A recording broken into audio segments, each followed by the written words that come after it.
Pascal's wager. The great French mathematician Blaise Pascal reckoned that however long the odds against God's existence might be, there is an even larger asymmetry in the penalty for guessing wrong. You'd better believe in God, because if you are right, you stand to gain eternal bliss, and if you are wrong, it won't make any difference anyway. On the other hand, if you don't believe in God and you turn out to be wrong, you get eternal damnation, whereas if you are right, it makes no difference. On the face of it, the decision is a no-brainer. Believe in God. There is something distinctly odd about the argument, however. Believing is not something you can decide to do as a matter of policy. At least it's not something I can decide to do as an act of will. I can decide to go to church, and I can decide to recite the Nicene Creed, and I can decide to swear on a stack of Bibles that I believe every word inside them. But none of that can make me actually believe it if I don't. Pascal's wager could only ever be an argument for feigning belief in God. And the God that you claim to believe in had better not be of the omniscient kind, or he'd see through the deception. The ludicrous idea that believing is something you can decide to do is deliciously mocked by Douglas Adams in Dirk Gently's Holistic Detective Agency, where we meet the robotic electric monk, a labor-saving device that you buy to do your believing for you. The deluxe model is advertised as capable of believing things they wouldn't believe in Salt Lake City. But why, in any case, do we so readily accept the idea that the one thing you must do if you want to please God is believe in him?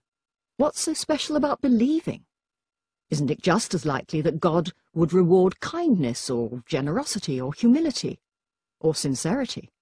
What if God is a scientist who regards honest seeking after truth as the supreme virtue? Indeed, wouldn't the designer of the universe have to be a scientist?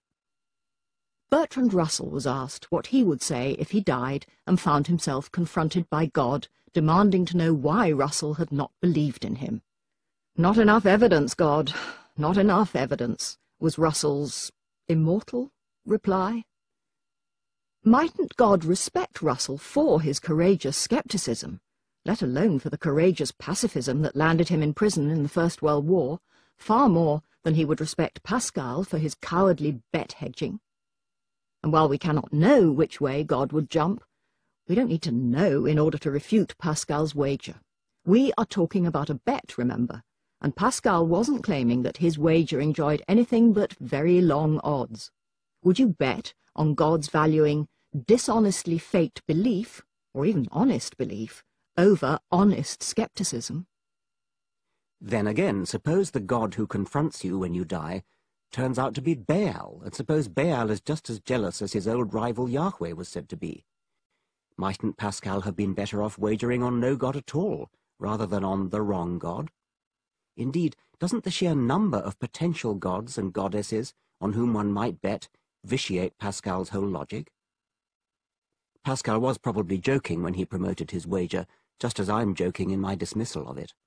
But I have encountered people, for example, in the question session after a lecture, who have seriously advanced Pascal's wager as an argument in favour of believing in God, so it was right to give it a brief airing here. Is it possible, finally, to argue for a sort of anti-Pascal wager? Suppose we grant that there is indeed some small chance that God exists. Nevertheless, it could be said that you will lead a better, fuller life if you bet on his not existing than if you bet on his existing, and therefore squander your precious time on worshipping him, sacrificing to him, fighting and dying for him, etc. I won't pursue the question here, but readers might like to bear it in mind when we come to later chapters on the evil consequences that can flow from religious belief and observance.